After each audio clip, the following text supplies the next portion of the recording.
क्या कोई अपने साधारण से ब्लॉग को एक प्रोफेशनल ऑनलाइन ब्रांड में बदलना चाहता है जो भीड़ से अलग दिखे?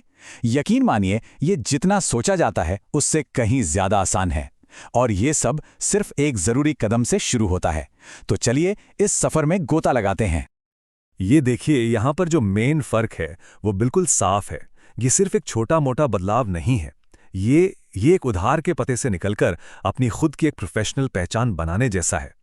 एक तरफ ब्लॉगर का दिया हुआ मुफ्त सबडोमेन है और दूसरी तरफ आपका अपना पता, आपकी अपनी डिजिटल जमीन।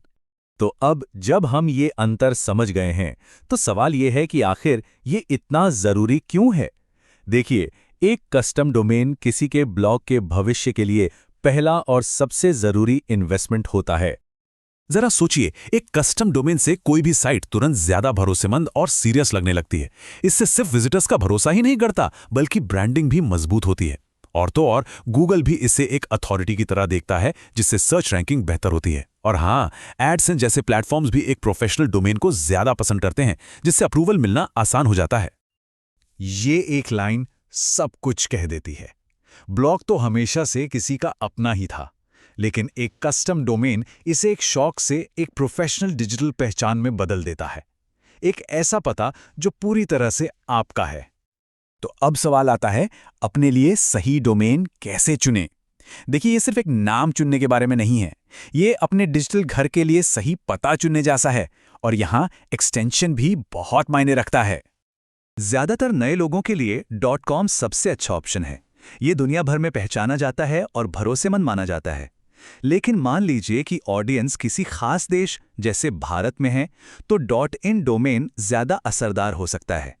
और अगर ब्लॉग किसी खास विषय पर है जैसे टेक्नोलॉजी, तो .tech जैसा डोमेन भी एक बेहतरीन चॉइस हो सकता है। हाँ, एक बात का जरूर ध्यान रखें, बहुत से लोग पहले साल में बहुत सस्ते डोमेन के जाल में फंस जाते हैं, लेकिन बाद में रिन्यूअल का खर्चा बहुत ज्यादा होता है।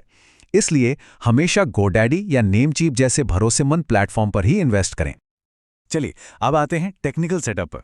घबराइए मत, ये कोई रॉकेट साइंस नहीं है। ये बस कुछ सीधे साधे स्टेप्स की एक सीरीज है जो आपके नए पते को आपके ब्लॉग से जोड़ देगी। ये है पूरी प्रक्रिया का एक सिंपल ओवरव्यू। हम ब्लॉगर में अपना डोमेन नाम डालेंगे, वहां से मिले कोड्स को अपने डोमेन प्रोवाइडर की सेटिंग्स में डालेंगे और फिर ब्लॉगर में कुछ आखिरी बदलाव करेंगे। चलिए, अब हर स्टेप को थोड़ा विस्तार से समझते हैं। आगे बढ़ने से पहले यह समझना जरूरी है कि DNS रिकॉर्ड्स क्या होते हैं। इन्हें इंटरनेट की फोन बुक की तरह समझिए। जब कोई आपका डोमेन नाम टाइप करता है तो ये रिकॉर्ड्स उनके ब्राउजर को सही सर्वर तक पहुंचाते हैं जहां आपका ब्लॉग रखा है। CNAME और A रिकॉर्ड्स बस अलग अलग तरह के निर्देश हैं। आपको 2 तरह के रिकॉर्ड जोड़ने होंगे, 2 CNAME रिकॉर्ड जो ब्लॉगर आपको देगा और 4 A रिकॉर्ड्स जो हमेशा एक जैसे रहते हैं। याद रखिएगा, ये 4 A रिकॉर्ड्स बहुत ज्यादा जरूरी हैं। इनके बिना कनेक्शन काम ही नहीं करेगा, क्योंकि ये सीधे गूगल के सर्वर की ओर इशारा करते हैं। सब कुछ सेटअप करने के बाद इस एक जरूरी स्टेप को बिल्कुल मत भूलिएगा। HTTPS को ऑन करने से साइट सिक्योर हो जाती है, जिससे ब्राउजर में नॉट सिक्योर की वार्निंग नहीं दिखती और विजिटर्स का भरोसा बना रहता है। और आखिर में चलिए कुछ आम गलतियों पर नजर डालते हैं ताकि आपका नया कस्टम डोमेन बिना किसी परेशानी के शुरू हो सके। ये कुछ सबसे आम गलतियां हैं। DNS जानकारी को हमेशा डबल चेक करें, HTTPS को ऑन रखना बिल्कुल न भूलें और याद रखें कि DNS बदलावों को पूरी दुनिया में अपडेट होने में कुछ घंटे लग सकते हैं, तो थोड़ा सा धैर्य रखें। तो अब अपने ब्लॉग को अगले लेवल पर ले जाने की सारी जानकारी मिल चुकी है। ये सिर्फ एक टेक्निकल बदलाव नहीं है, बल्कि अपने ब्रांड में एक इन्वेस्टमेंट है। तो अब सवाल ये है कि आपके नए प्रोफेशनल पते का नाम क्या होगा।